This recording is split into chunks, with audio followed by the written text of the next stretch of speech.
Yung sinabi ni Senator Soto, tama yun. Pag may mali ka doon sa bicameral conference committee report, you can only correct it by bringing it back again to the plenary.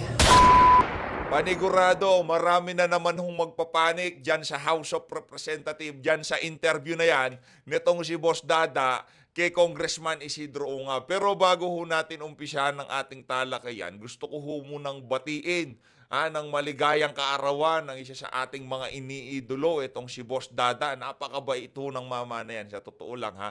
Namit ho natin yan 2 beses, napaka-approachable, no? Napakabait.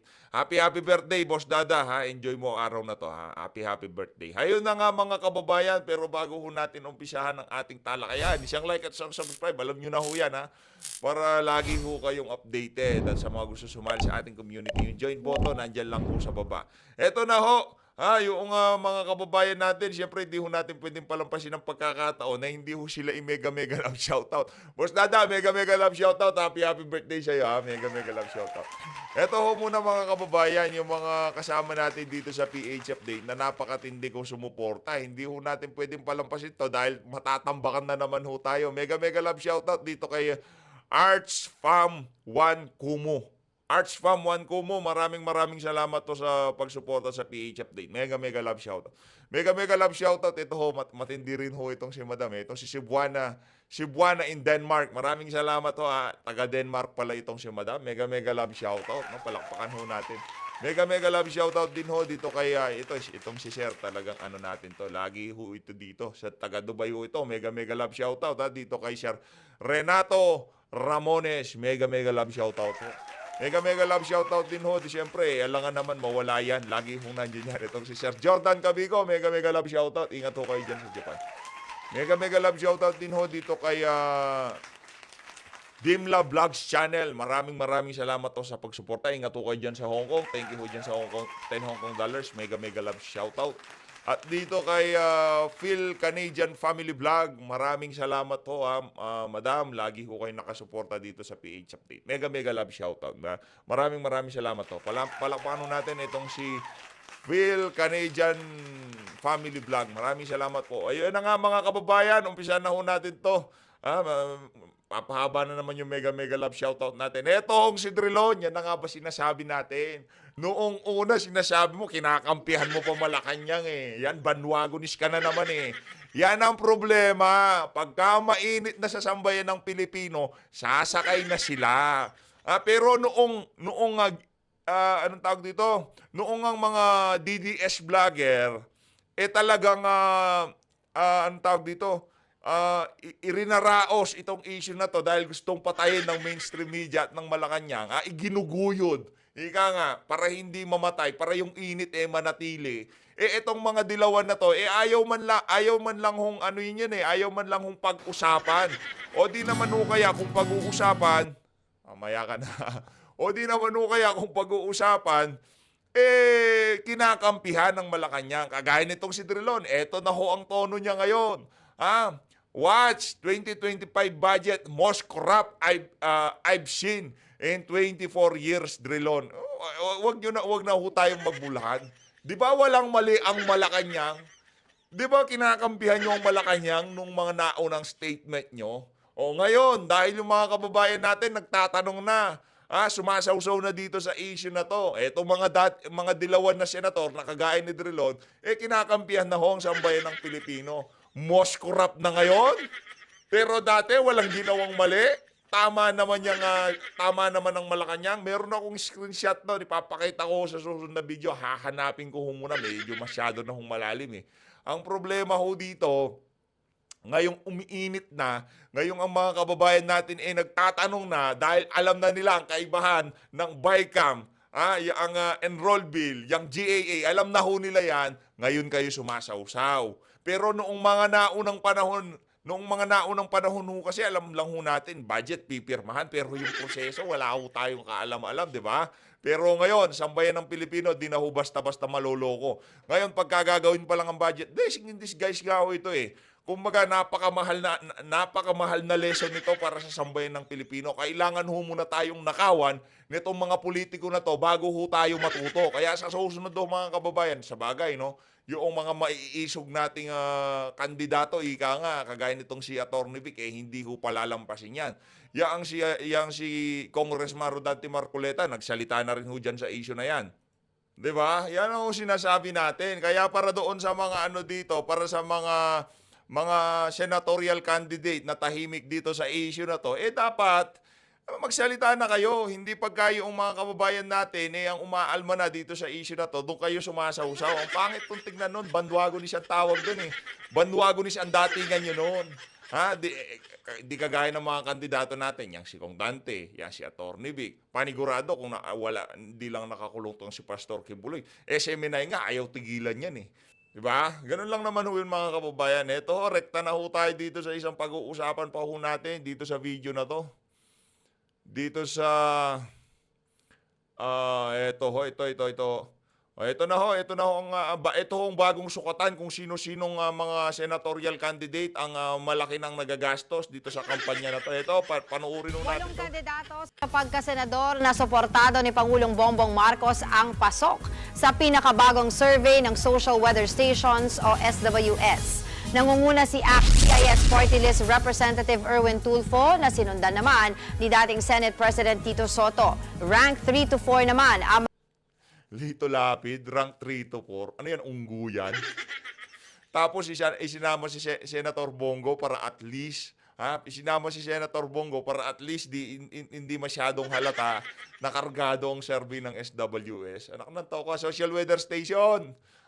Paldo na naman kayo ano ho yan? Kada bitaw nila ng survey, basta nandyan mga kandidato nitong si Marcos Jr. Nako, lalaki. Paldong-paldo na naman itong mga walang yang to. Diyan lang naman ho sila kumikita pagka malapit na eleksyon. Pagka mayroong mga individual na gusto nilang bumango sa media, gusto nilang bumango sa sa ating mga kababayan, yan, nakikipag-ugnayan sila diyan sa Social Weather Station. Kayo, naniniwala pa ho ba kayo diyan? Naniniwala ho pa ba kayo diyan? Kagaya itong si Erwin Tulfo. Halimbawa na lang ho dito sa issue ng vice cam na to. Dito sa vice cam, narinig niyo na ho ba siyang nagsalita dito sa vice cam issue na to? Yan si Soto, dahil Senate President siya, siguro hindi niya napigilan sarili niya. Yan si Lito Lapid, narinig niyo na ho ba siyang nagsalita? Si Senator Christopher Bongo, balita natin, nagsalita na rin yan eh. Yan si Ping Lacson, yan, bumibira yan. Bumibira din siya dito sa issue na to. Pero hindi mo dapat iboto yung mga yan dahil ano lang naman yan. Alam mo natin yung mga mapagbalat kayo, yung mapagkunwa, ika nga nitong si Congressman Rodante Marcoleta. Yang si Ben Tulfo, sa mga Tulfo, pwede yan, pwedeng idagdag kung merong kulang, ika nga. No? Kasi parang na ho yan yung tipong hindi ho siya kagaya ni Erwin at nitong si ni Ben. Meron ho siyang sariling diskarte sa politika. Tuloy natin. Mga re-electionist na sina Lito Lapid at Bongo. At top 5 at 6 naman, sina dating Senador Ping Lacson at broadcaster na si Ben Tulfo. Rank 7 to 8, sina Senator Pia Cayetano at dating Senador Manny Pacquiao. Pasok sa top 13, sina Makati Mayor Abby Binay, incumbent Senators Bato de la Rosa at Bong Revilla. Mantakin niyo ho yun. Ito dito ko kay bibilib Ito yung nakakapagtaka dito. Incumbent si Senator Bato de la Rosa. Mas maraming nakakakilala sa kanya. Sino ho ba itong si Nancy Binay? Diba? Sino ho ba yung si Nancy Binay? Ano ho bang nagawa niyang si Nancy Binay? Diba? Si Revillame, given na yon. Given na ho yung si Willie Revillame na siya na TV personality siya, celebrity siya, lagi ho siyang nakikita sa media, sa social media. Kaya meron ho siyang name recall. Dito ho natin makikita ang butas nitong SWS survey na to Mantakin niyo mga kababayan, Abby Binay, pang number 9. Posible siyang pumasok sa number 9 na pwesto dito sa senatorial senatorial race. Sino ho ba yung si Abby Binay? Nakanantok. Ang dami naman ata isang ginandak yung survey dyan sa Makati. Ang TV host na si Willie Revillame at si dating Senador Kiko Pangilinan. Nasa rank 14 naman, si Presidential Sister Senator Amy Marcos. Pambihira. Nasa baba rin ng survey, sinala Ano ito mind conditioning. Mind conditioning ho ito. Para sa mga kababayan natin. Sino bang, ano ba yung ginamit nilang na mga tanong, saan nila kinandak ang survey? Bakit hindi naman ho ata kumpleto? Bibigyan na lang ho tayo ng anong edad itong mga na to, itong mga nakapag-participate sa survey, saang lugar. Basta lalatagan nyo na lang kami ng ganito, talagang ganun na lang, SWS. Las Piñas Representative Camille Villar, dating Senador Bam Aquino, Doc Willie Ong, dating DILG Secretary Benhur Abalos, Gringo Honasan at Senator Francis Tolentino. Isinagawa noong January 17 to 20 ang naturang survey. Mga kapatid, Ayun na nga mga kababayan, kagaya ng ating inaasahan, pagka galing dyan sa mga survey firm na kontrolado ng administrasyon, itong mga survey na to, di ho talaga pumapasok yung mga kandidatong inaasahan natin na malakas at kilala naman. Kumbaga, yung awareness ng ating mga kababayan mula nung mga nakalipas na buwan, talagang para sa atin, tumaas na yan si Congressman Rodante Marcoleta. Kayo ba naman ho mga kababayan? Sino ba namang hindi nakakilala kay Marcoleta? Sino ba hindi nakakilala kay Pastor Kibuloy? Di ba? Tayo talaga dito. Yan yung mga natin, suportahan ho natin, no, mga kababayan. I-share nyo ho itong mga video na to. Pakilala nyo ho yung ating mga kandidato. Kasi tignan nyo naman ho yung mga, yan ho yung mga kalaban natin. Matitinding propagandista, ika nga. No, tayo ho dito, magtulong-tulungan ho tayo. Kailangan ho nating magtulong-tulungan para maipakilala yang si Atty. Vic Rodriguez, yang si Pastor Apollo Kibuloy, yang si Congressman Rodante Marcoleta. Yan ho talaga yung mga, kumbaga, ipinupronta natin dito sa eleksyon na to. Dahil yung mga yan, babanggahin ho nila itong bulok na sistema na to. Yan si Senator Bato, given na yan, nakapasok na siya. Yung mga mahihina, sa bagay, kargado nga yung mga survey na yun, no? Ang ibig ko sabihin dito, magtulong-tulungan ho tayo. Wag lang ho yung mga gumagawa ng reaction video, hindi lang ho yung mga taga-suporta nitong mga kandidato na to, hindi lang ho yung mga nagko-content sa mga statement nila, hindi lang ho yung mga yun ang magpapakalat na itong particular na individual na to tumatakbo ng pagkasenador at dapat natin pagkatiwalaan yung mama na yan. Magtulungan ho tayo. I-share nyo ho yung hindi lang ho kay PH Update. Baka akala nyo pinapashare ko yung video natin. Share nyo ho. Basta merong kapakipakinabang na mga impormasyon at makakatulong sa kandidatura ng ating mga sinusuportahan. Magtulong-tulong ho tayo. Eto na ho, rekta na ho tayo dito kay Congressman Sid Unga. Ito ho yung interview nitong si Boss Dada. Talagang dumayo pa sa Davao itong si Boss Dada para makapanayam itong si Congressman Isidro Ungab. Game! Magandang gabi po, Congressman Ungab. Maraming salamat po una sa lahat sa mga exposés ninyo at talaga namang malaki ang naitutulong nito sa ating bayan ngayon. Alam niyo naman po, noong una po kayong nagsalita kasama po ni PRD ay nag-react po ang Malacanang. At sinabi po ng Malacanang na kayo daw po ay nagsisinungaling, attorney. So, ano po ang masasabi ninyo doon na ngayon lumalabas sa mga interviews ng mga congressman na iba-iba po yung kanilang panig, pero just recently po si Congressman Kimbo ay umamin na po sa wakas patungkol po diyan sa mga blankong items sa BICAM. Good evening. Actually, let's first address yung comments ni PS Bersamin, no? Mataas naman ang respeto natin sa kanya, naging Chief Justice yan. At saka, pero I think everybody knows, especially yung mga who were listening to that first podcast natin sa Basta Dabawenyo. Now, we were very clear that what we mentioned there was blank items in the BICAM report. We never mentioned blank items in the GAA. So, klaro yun. So, we even made a rejoinder na what we said was blank items in the BICAM report. And we can prove it kasi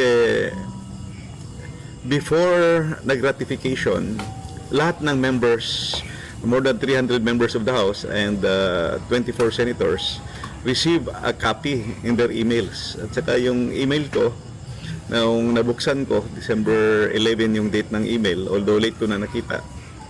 Klaro yon. And a few pages lang, nagbubuksan mo, makikita mo na yung sa page SP11, meron ng blanks. So, that's why gi-bring up ko. And na timing dito si PRD, nandito si Attorney Vic, si Attorney Delgra. Same place, dito kami nagkita-kita noon. Nung pinakita ko sa kanila, so everybody's shocked. Ako rin nung nakita ko sa email, sa aking pagbukas ko na aking email, nung nakita ko yung BICAM report, I was also shocked kung bakit pinirmahan yung BICAM report na may mga blanco. And it's not one or two, but 28 blank items in 13 pages. So, ano talaga ito? It's a big issue na dapat masagot talaga ng BICAM members. Yung Sir, ito pong inyo pong inahain sa Supreme Court. Ano po bang inaasahan ng taong bayan dito? After the long discussions, the long story, simulan natin sa kung bakit natin file yung kaso na yan. First and foremost, the framers of our Constitution envisioned a budget or a General Appropriations Act that will give priority at attention in terms of allocation sa ating education. And we say education, buong education sector, and that should be the number one. And hindi lang framers of our Constitution, I think it is but proper and fitting for each one of us na dapat education talaga tayo mag-concentrate because we are not born equal. May mga anak ng mayaman, may mga anak ng may mga pobre, lalo na dito sa amin sa Mindanao, maraming mga anong tawag naman yan, isang kahig, isang tuka, no? The only chance for us to get an equalizer is through education. Wala nang iba eh. So mag-aral na mabuti, katapos, and through education, we might be able to learn how to improve our lives, improve our economic status. So it is only through education na pwede maging equalizer. And aside from that, on the overall development, socio-economic development ng ating bayan, that is, I would say, that is the only way we can make ourselves, the Filipinos, highly competitive or globally competitive. Kung educated yung ating mga kababayan, we will have an educated and healthy society. We can compete with the other with other countries in the world. So, na-shock ako dahil na-overtake ang budget ng education sector, na-overtake ng public works ng DPWH. So kung ikaw ay isang taong may malasakit sa iyong bansa, may malasakit sa iyong bayan, well, I did not say that infra is not needed. Yes, it is needed, but yung infra mo dapat nagfa-follow sa ating economic development plan, kasi meron tayong economic development plan eh. Yung infra na nasa economic development plan, yun yung nasa regular program ng DPWH, kasi approved ng NEDA yun, approved ng DBCC, approved yun ng infra committee doon sa NEDA. Yung mga insertions, katulad nung nangyari sa budget, 288 billion insertions of infrastructure, grabe, at nilampasan yung education sector, that is not anymore in accordance with the economic development plan. Ang nangyari niyan, that is already a kind of yung gusto ng membro ng BICAM panel na nagsingit, pet projects nila. Nung araw, ang tawag niyan, pork barrel, pet projects, siningit, ang infra. Ang problema, nakalimutan nila na naglampas na sila at na-overtake nila yung education sector. And it's very clear in our Constitution na number one priority, which we all must agree. Kung ikaw ay isang congressman o senador, bear that in mind. Number one, huwag kang maglampas sa nakasaad sa ating saligang batas. The Constitution says give priority to education. Now, when you approve the BICAM and you have overtaken, sabi ko, you have overtaken the budget of the education sector, nalampasan ng infrastructure, something is wrong. So, nag-research na talaga ako. So, haba-haba ng aking research, may part 1, may part 2, may part 3 ako sa aking research. Klaro yun, kasi yung President's message sa budget, siya nasabi niya na 977 billion, number 1, yung budget ng education sector, 977 billion. Tapos yung number 2 is the budget of the DPWH, which is 900 billion. Then pagdating sa BICAM, binawasan ng 31 billion yung education sector. Tapos dinagdagan ng 288 billion ang budget ng DPWH. So, simple arithmetic, simple mathematics, nahabol talaga. So yun, pinag-aaralan ko. And while I was studying, nakita ko na yung mga black items. So, after discussing this with the lawyers, and alam naman natin that these are not mere typographical errors. Blanco 28 blank items. Hindi mo pwedeng basta-bastang ma-disregard yan at sabihin blanco. No, it's not. May mali talaga. Highly questionable at pinirmahan At hindi lang pinirmahan, ratified ng dalawang houses of Congress. Both houses of Congress has ratified the bicameral conference committee. So hindi mo na pwedeng baguhin yun after ma-ratify.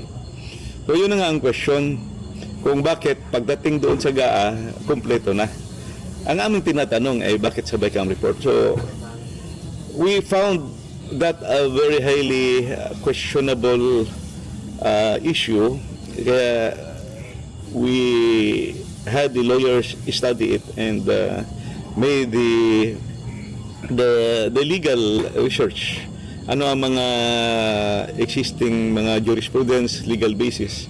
So we all decided na dapat magpasa na talaga at isampa na ito sa Supreme Court. Dahil that's the only recourse. Na pirmahan na at approve ng budget and it's now undergoing implementation.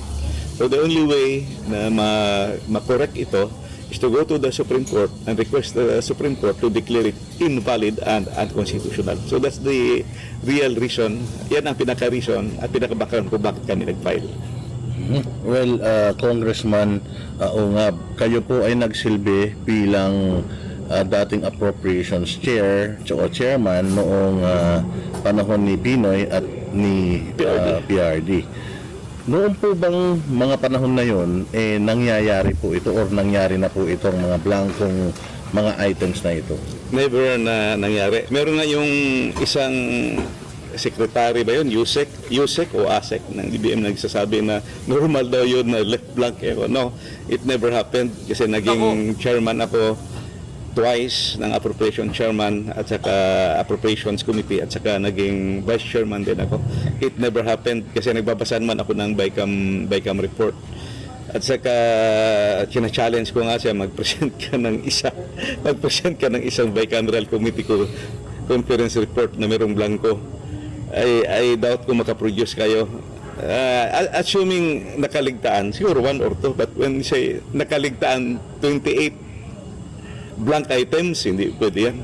28 blank items, 13 pages na may blanco, hindi pwede yan. So, it never happened in the past. And during my time, mas maganda pa ngayon kasi na-remember ko yung produkto ng House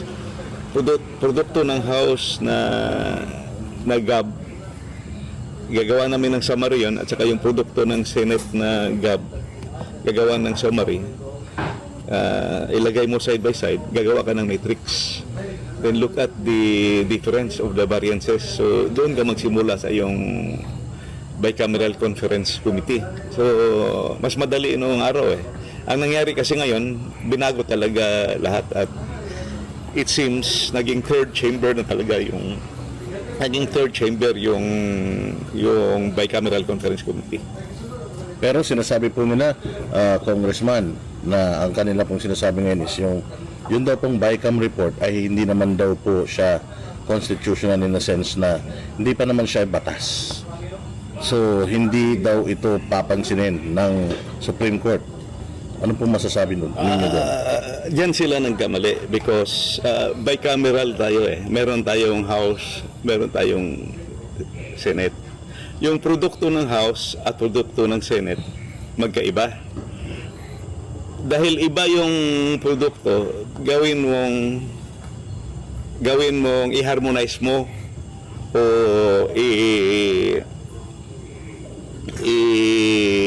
kuhan mo, mag-uupo sila para mag-agree, i-reconcile yung difference. So, for it to be reconciled, kailangan mo ng bicameral conference committee at pa nag-agree na, gagawa ka na ng report, bicameral conference committee report.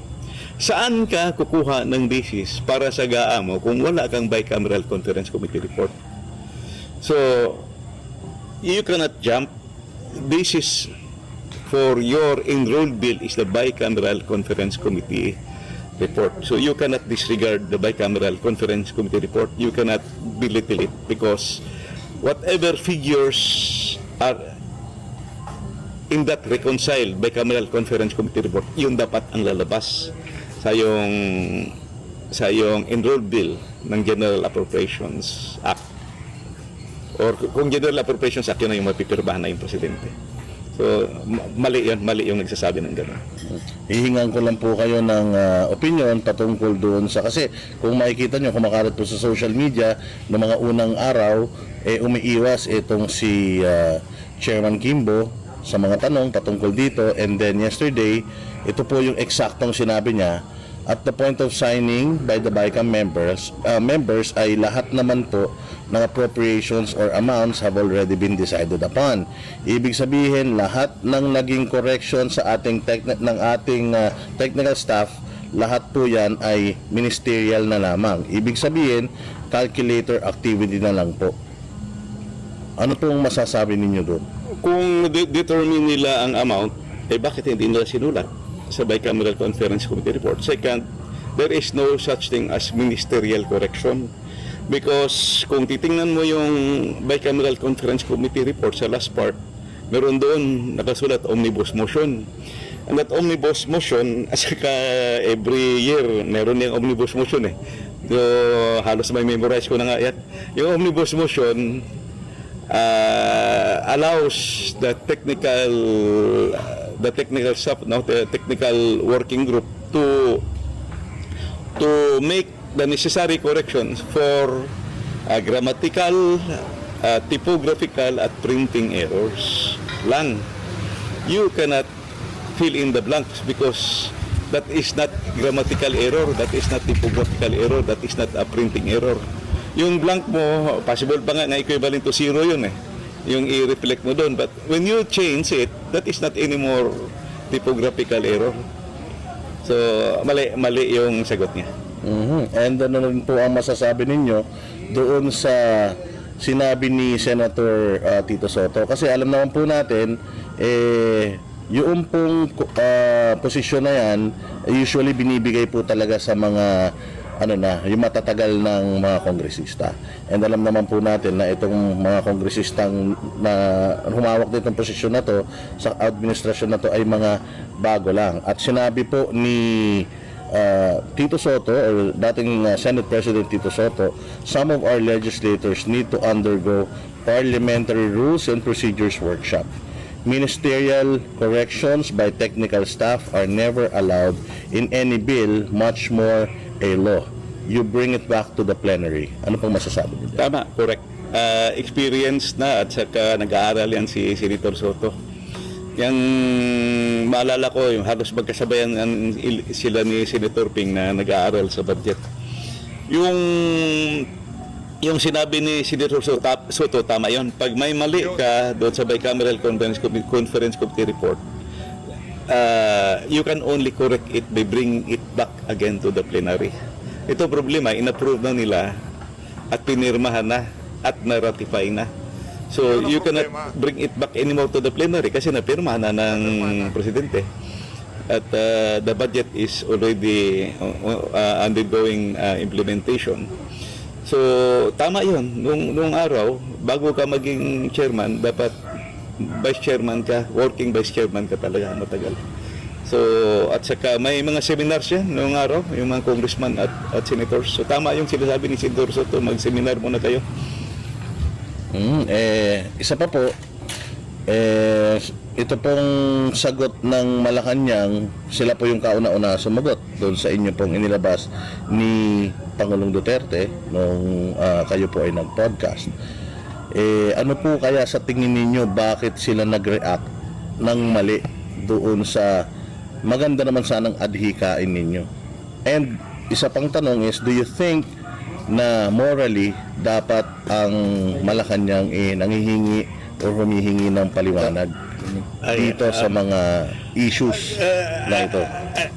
Actually, in any agency, lalo na yung executive department, you have a lot of technical consultants at saka ang dami mong kabinete dyan, may economic team ka. So, the economic team, particularly the DBM, should have briefed. Dapat i-briefing yung president at saka executive secretary na ito yung issue. Kasi mali talaga yung statement because what we were Hindi, ang nangyari ho doon, nagpatiyo na sila. Yung wala ng briefing, nakita lang nila yung mga headline o yung chinuchu sa kanila ng mga amigo't amiga nila. O yun, nung tinanong ho sila, yun, naglundagan sila, mali-mali yung mga sagot nila. Di naman tinatanong yung GAA, di naman tinatanong yung kung ano-ano yung mga pinagsasabi nila. Tinatanong yung BICAM. Nung kalaunan, siguro bumaba na yung tama nila, yun, na-realize na, hindi naman pala tayo tinatanong. Ano sabi ni Bersamin? Hindi kami naman nanagot dyan, di dapat kami tanongin nyo dyan. Sila, dyan sa House of Representatives, BICAM, ang dapat magpaliwanag yan. Ayun, pumiyok din ho yung matandang walang pinagkatandaan itong si Bersamin, di ba? Una, bira sila, maya, cambio sila pa atras. Yan na nga ba sinasabi natin? Kaya wag ho kayong bira ng bira.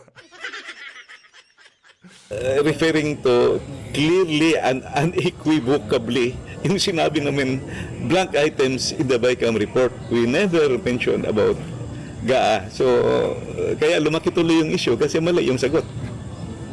And final question na lang po. Alam natin, Which is gusto naman ho natin na palakihin tong issue na to, huwag tantanan tong issue na to para talagang mapaliwanag sa ating mga kababayan kung ano pa ba yung mga dapat nilang malaman sa pagbalangkas ng batas, pag-aaproba ng batas, lahat ng proseso dapat involve ang sambayan ng Pilipino dahil tandaan ho natin, pera ho natin ang ina-allocate kung saan-saan itong mga walagyang congressman na to. Pero lang ito si Congressman Ungab, ito si Kong Ungab, dapat ho yung pinapalakpakan. Palakpakan natin si Kong Ungab. medyo busy si Congressman Ungab. Do you think you deserve an apology for itong mga politiko na ito na tinatawag kayong mga fake news peddlers at kayo daw ay sinungaling? And actually, alam naman nila yun from the start. Alam nila yun. Nagsasabi ng sinungaling. Alam nila yun. Hindi naman bobo mga yan. Alam nila. Some of them are really nahiya lang talaga sila magsabi na nagkamali sila. At dalawa lang nagkamali or tanga sila. Talaga, pambira talaga. Bibira pa panghuling tanong lang, bibira pa talaga. Ayun na nga mga kababayan, maraming salamat to sa pag-support sa PH Update. Mag-ingat po kayo lahat, wag ho nating pababain ang init nitong issue na to. Ngayon pa lang ho tayo, bumira ng isang topic na from Saturday hanggang Friday ng susunod na linggo, binabanatan ho natin. At mag-weekend na naman hindi ho natin na titigilan to kung kailangan ho natin makakwentuhan niya si Congressman Ungab, no? Sana makakwentuhan din ho natin niya si Congressman Ungab para at least talagang masalansan natin ang maayos tong issue na to at hindi bumaba ang init at talagang mapag-usapan ng ating mga kababayan. So guys, maraming salamat po sa pag-support sa PH Update. Mag-ingat po kayo lahat. Again, maligayang kaarawan para dito kay Boss Dada, yan ang gentle giant ng Banateros. Mag-ingat po kayo lahat, mahal natin ng Pilipinas. Bait yan, bait. Ano lang yan, medyo palamura lang sa vlog pero sa personal, naku, Ano ho yan, napaka-approachable ng ano na yan, ng mama na yan. Sa totoo lang ha, napaka-approachable. Wala kang makikitang yabang. Walang kayabang-yabang, sa totoo lang. Walang kayabang-yabang. Pero wag ka lang magkakamali, mababalagbag ka siya. Kaya po,